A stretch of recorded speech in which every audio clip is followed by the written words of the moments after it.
Welcome to the Fantasy Week in Review for Week 13. Welcome back, guys.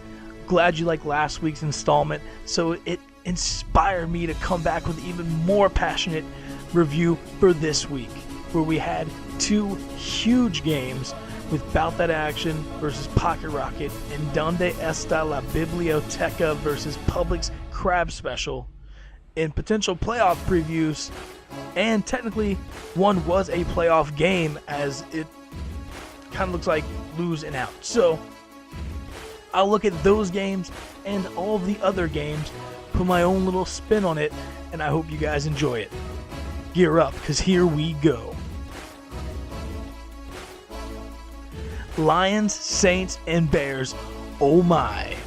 Turn down for what picks up their fourth win behind Megatron, Breeze, and Jeffrey, and will look to close the season out on an even more positive note.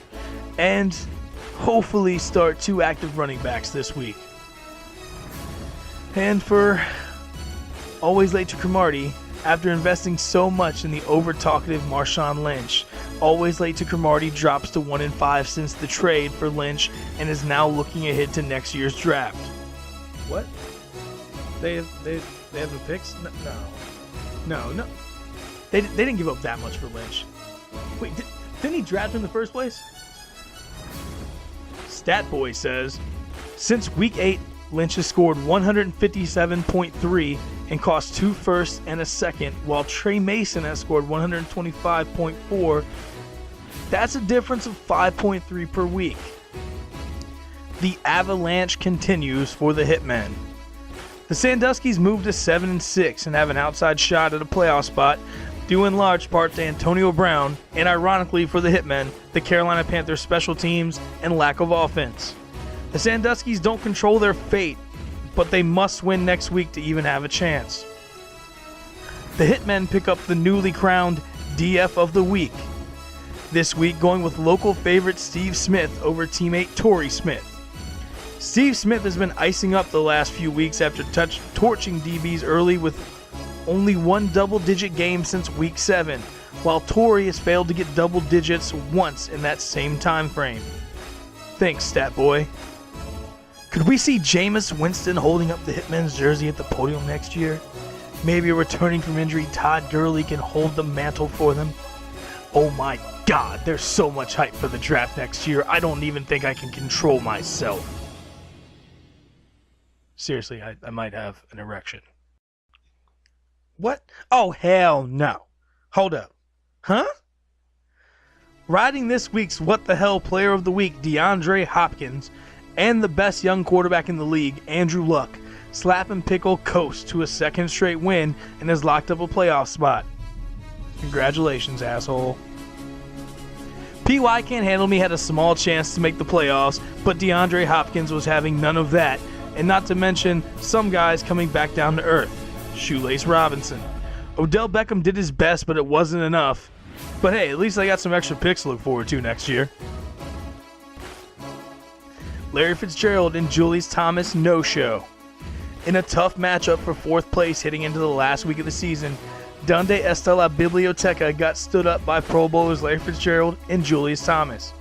Antonio Gates and another wideout might have been the difference between playoffs and early draft scouting.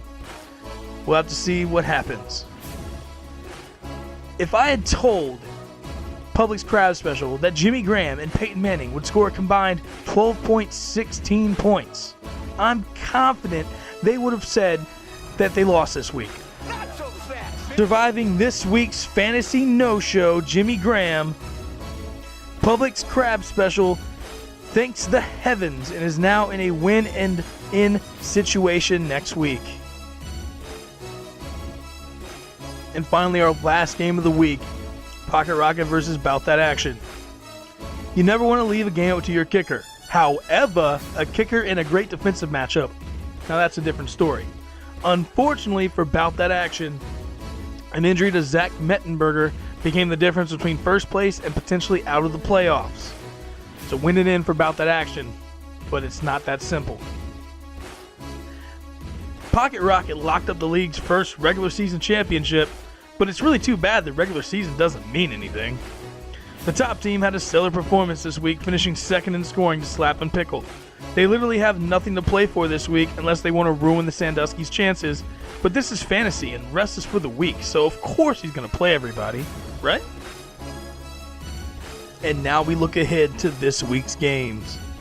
Slap and Pickle 9-4 versus Turn Down for What 4-9. Slap and Pickle is playing for seeding this week since they've already locked up their playoff spot.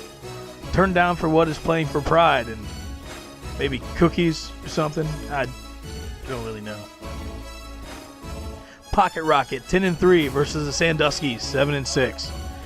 Pocket Rocket has locked up that number 1 spot and has also been making requests for music to play since he's in first place, which he has been vehemently denied, and that's not going to happen. I'm not playing on demand when I talk about your team.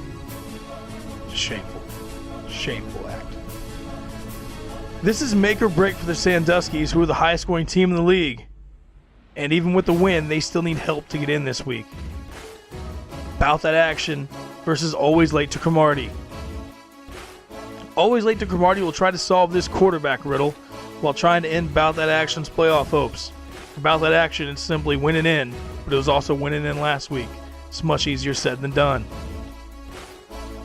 PY Can't Handle Me versus Donde Está La Biblioteca. Technically speaking, Donde can make the playoffs if About That Action loses, and Donde scores somewhere in the range of 235 points. PY can spoil those hopes, and that's pretty much what they're playing for. Public's Crab Special versus the Hitmen. Public's Crab Special wants to win this week to avoid any crazy playoff scenarios and head-to-head shenanigans that would knock them out of the playoffs. The Hitmen are playing for that ever-elusive second win and starting to set their draft board. Well, that's it for this week. As always, best of luck to everyone.